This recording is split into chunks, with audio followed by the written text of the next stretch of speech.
which have contributed to reducing hostile activities in our region. The transatlantic bond remains fundamental to our collective security. While Europe must continue to assume greater responsibility for its own defense, the United States remains an indispensable ally. A strong and united transatlantic relationship is essential for credible deterrence and defense.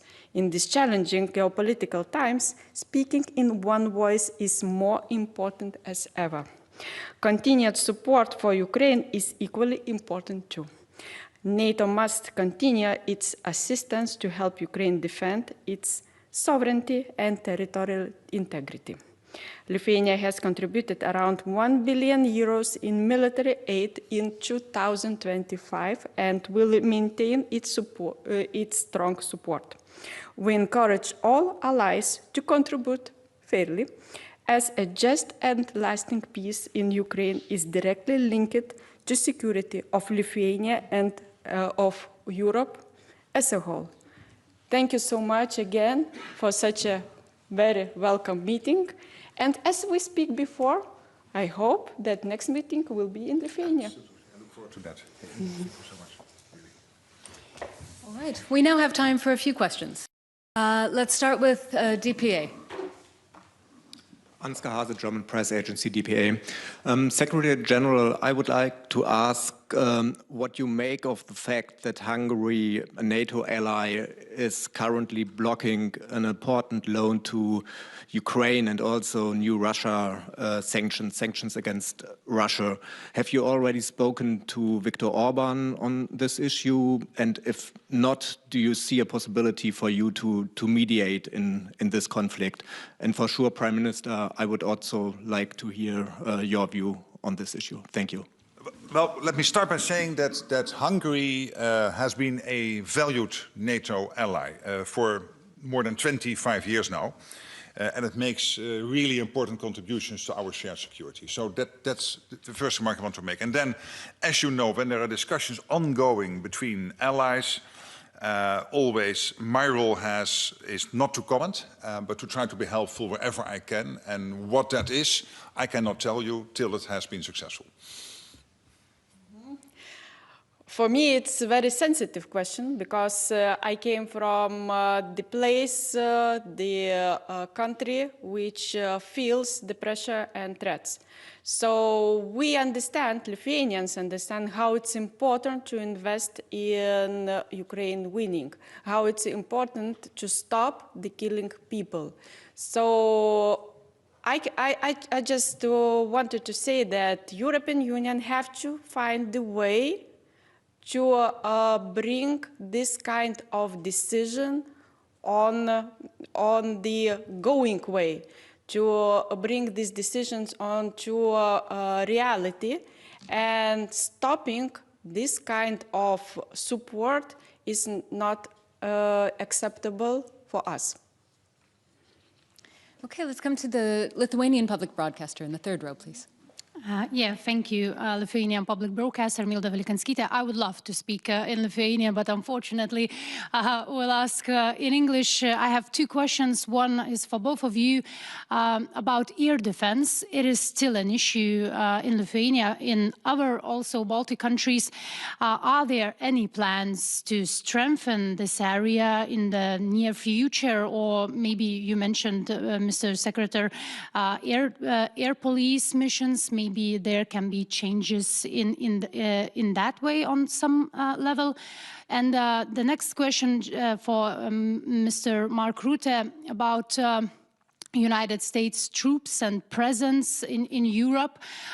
Many countries have their concerns, Lithuania as well. Our Prime Minister speaks about the necessity to have a plan B if United States would decide to withdraw its troops from Europe. Would you say that such plan B is necessary for Europe? And maybe you have any newest information about United States plans. Thank you. Well, thank you so much. On the first question on air defense, obviously this is an issue which we are working in, day out. on this issue. And when you look at the capability targets for our allies, it's clear that this is an absolute priority. I've spoken a lot about this, that we need to basically ramp up by 400%, so 5 times what we have currently in terms of air defense. And that will, of course, take some time, but I can assure you we will get there. And we can defend ourselves today, but we want to be sure that also in 2, 4, 6 years from now, we are able to defend every inch of NATO territory. And therefore, this is such a priority. And air policing, of course, is very important. We have the air policing missions ongoing. We are constantly evaluating with all the allies where we can do more, where we can do better. At the same time, you understand this is not something I can talk about in public, but you can be assured that we are constantly primarily, of course, our military leaders, the Premier Commander and the Joint Force Commands are constantly looking into how we can make sure, together with AirCom, that we do the max here. But clearly, we need more investments on this. We have taken those decisions. This is why The Hague was so important. And this brings me to the second question. Because there is no doubt that the United States is completely committed to NATO, completely committed to Article 5, not only because there is an historical reason for the US to be involved in the defense of Europe, but because the United States very much feels, understands and realizes that for the defense of the United States, it's crucial to have a safe and secure Europe, a safe and secure Arctic and a safe and secure Atlantic. And you have heard the speech of Bridge Colby, the Senior Policy Under Secretary of State for Defense at the Pentagon, at the Department of War in Washington, speaking here during the Defense Ministers meeting. He published his text. This was absolutely clear. Appreciating the immense extra, hundreds of billions extra coming in Europe now in terms of defense spending. And Lithuania is a case in point, leading the pack now with the almost 5.4% of GDP spent on core defense. But many other countries, the Germans, doubling their defense spending in 29 compared to 21, over 150 billion euros each year spent on defense. This is what the US wanted. This is why the US was irritated with Europe, because we were not spending the same as they were spending. We are now equalizing, not only to equalize with the US because that's fair, but also because we have to defend ourselves against our adversaries, particularly, of course, our long-term threat, the Russians. This is why we are doing this. So I would really encourage Europeans to stop worrying about the United States and do as much as they can in implementing, like Lithuania is doing, and luckily most allies are doing as we speak, implementing the commitments we made in The Hague, because that makes us strong and it anchors the United States even more into NATO. And that's why I said in Munich, I believe NATO is stronger now than ever since the fall of the Berlin Wall, because we now are back on our core mission, which is defending NATO 3.0, as Bridge Colby said, our territory, NATO territory, the NATO allies, but also making sure that there is the money, the men and women in uniform, the defense industrial base, the enablers, everything in place, the logistics to do that.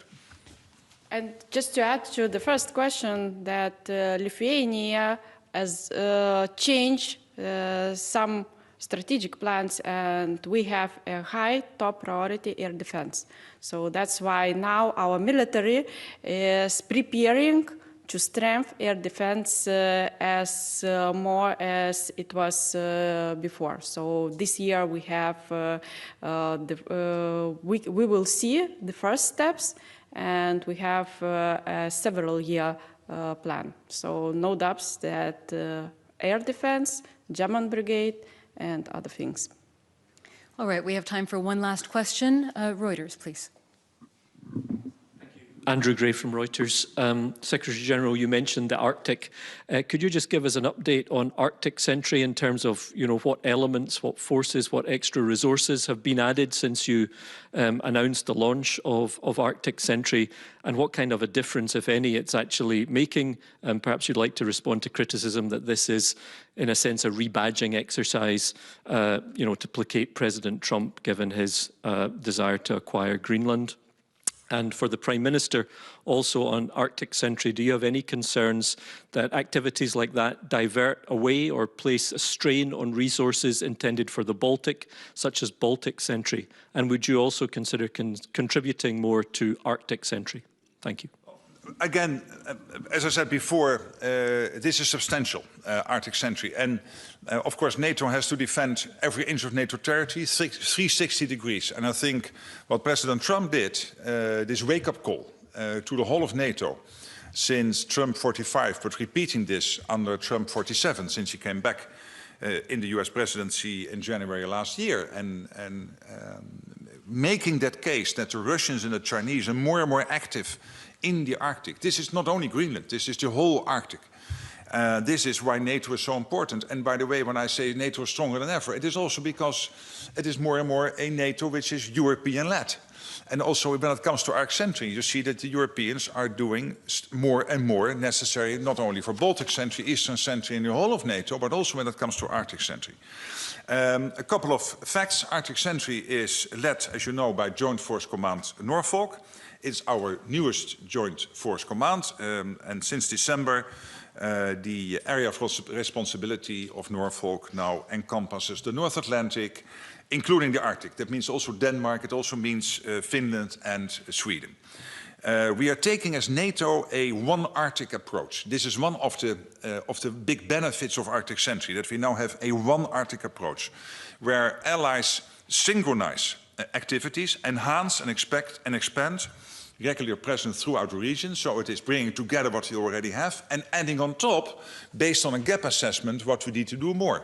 And this is why Arctic Sentry is not only leveraging what we have, but also making sure that based on a gap analysis, we do more based on that gap analysis in terms of the investments we have to make. Increasing, therefore, and also modernizing our capabilities, and therefore basically enhancing our collective security of the entire alliance. When you look at the allies participating, we have the United States, the US Marines, we have the Royal Marines from the United Kingdom, we have the Dutch, and other nations for exercise cold response in Norway. We see the Spanish, the French and the German forces. They participate through the standing NATO Maritime Group 1, conducting air defense and maritime security drills as part of exercise Dynamic Mariner. And these and other activities are complemented by NATO's, of course, ongoing air policing efforts in Iceland, as well as the Danish Joint Arctic Command in Greenland. Of course, I will never go into specific numbers, because we don't want to make the Russians or anyone more knowledgeable of what we are doing, but I can assure you it is bringing together what we have. Therefore, as a one NATO approach, approaching now the Arctic as one, which was not possible, because in the past it was scattered among many NATO allies, but not a one NATO approach. That's one, and based on this, we can do now the proper gap analysis, and based on that, see where we need to do more. So it is, I would really counter the idea that it's just what we did already. It is much, much more. It is very difficult to add something more, but I would say that, you have a very strong, big family as NATO, and it is smart view when you can see the very sensitive points which you have to strengthen in different ways. So that's why when we speak about Baltic countries, we say that we are in a specific area. Today we have threats from Russia and Belarus. So today, this is a plan for today. Tomorrow it can be threats from other side. So that's why today we are speaking about the strengthening of this area. So I am so happy that we are in a family which can adapt very quickly and which can react very quickly. This is, I think, is very important. All right, that's all we have time for today. Thank you very much for joining us, and have a good afternoon. Thank you so much. We did it. Absolutely.